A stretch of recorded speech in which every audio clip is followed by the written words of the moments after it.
welcome back to the channel.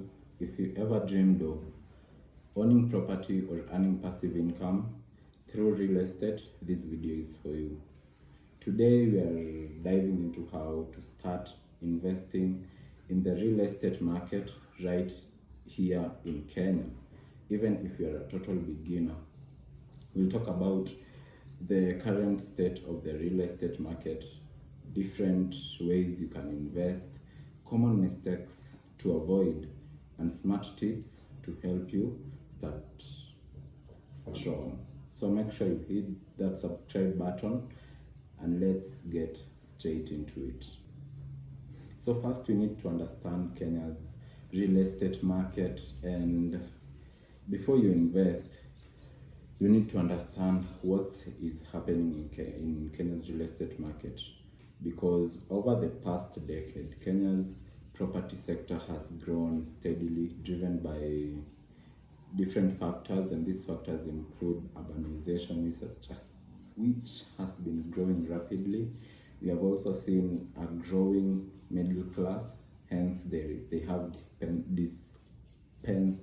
dispensable income.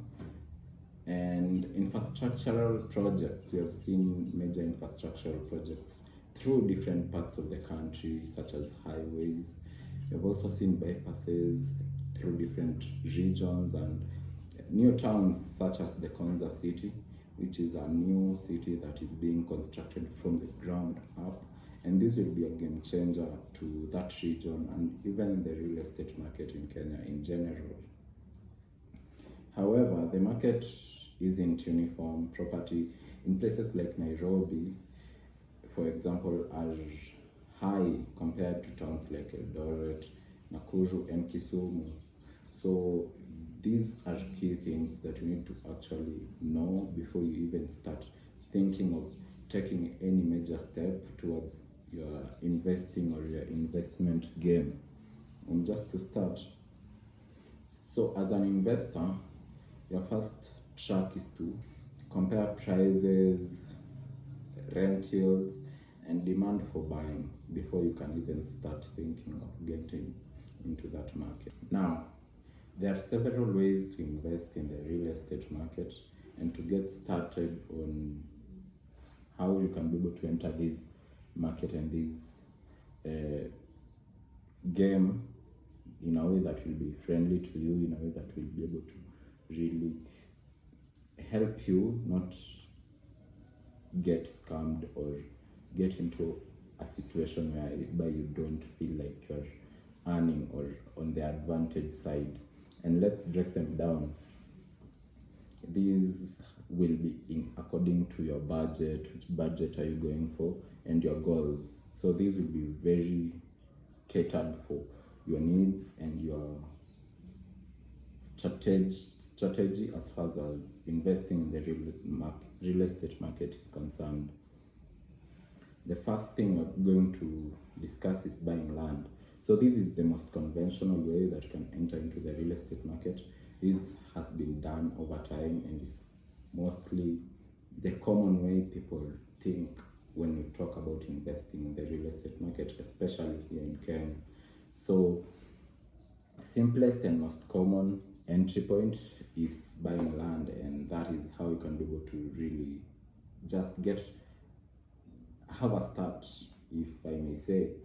So you just go look for a land that hasn't been constructed or has not been developed yet, and you buy the land so that you can be able to hold it for a certain period of time. So this basically is when you just buy the land and wait for it to actually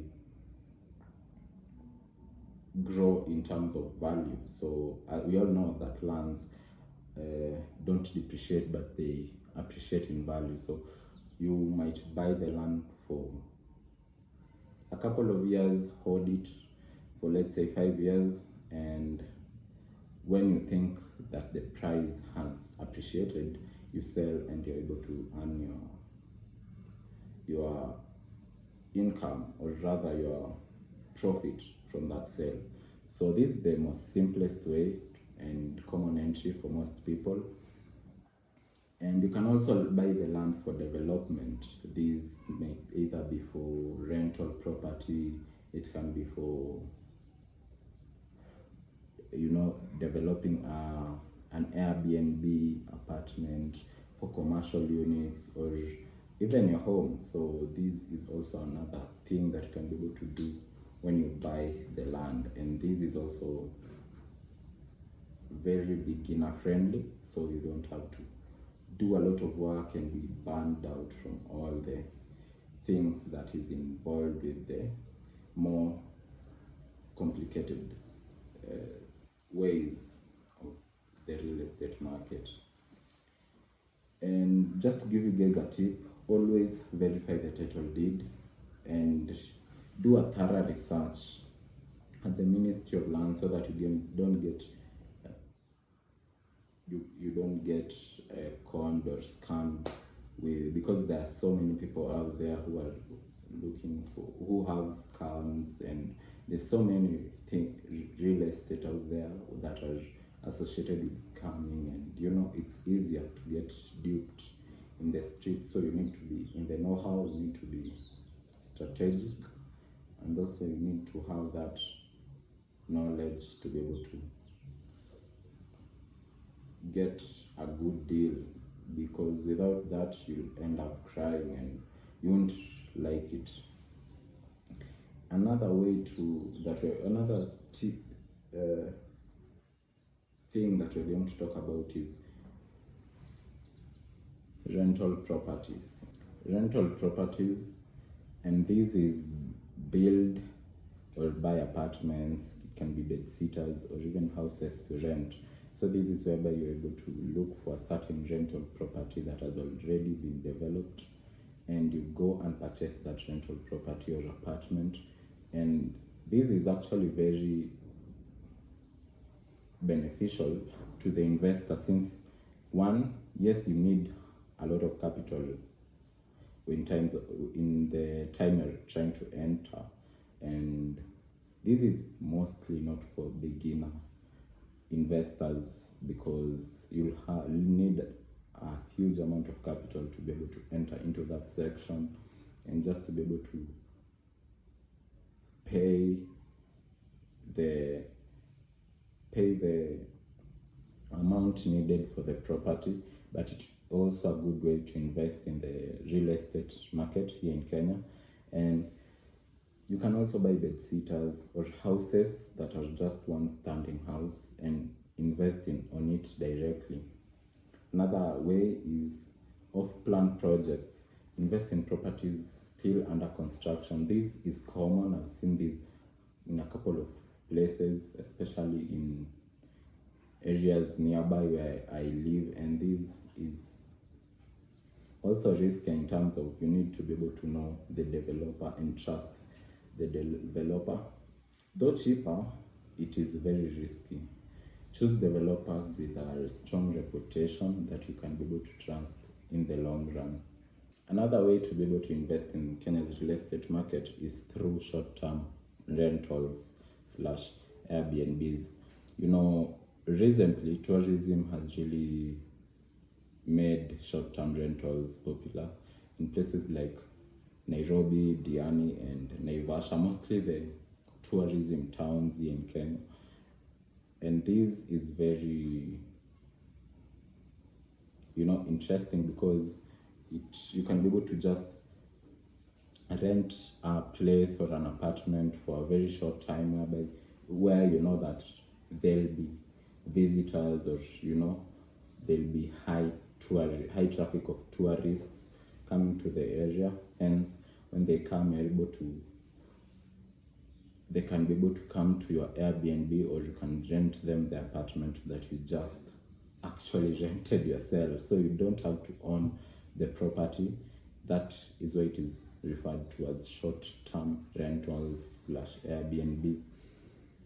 Another way you can be able to invest is also through real estate investment trust. This is also an interesting part for me, because you don't need a huge amount.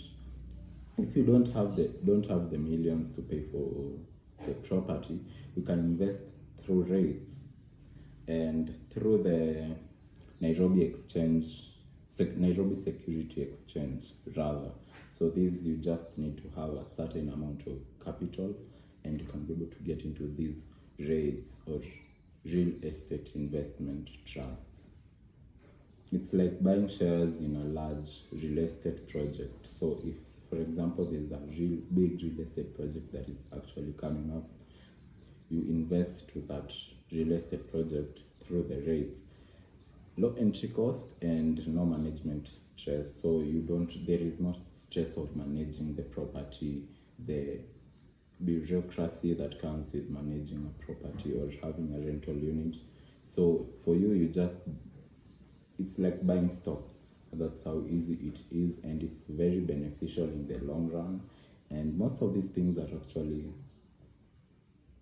long-term investment ways that you can be able to grow your money, to be able to, or rather not just grow your money, you'll be able to also learn as your money grows in at the same time. And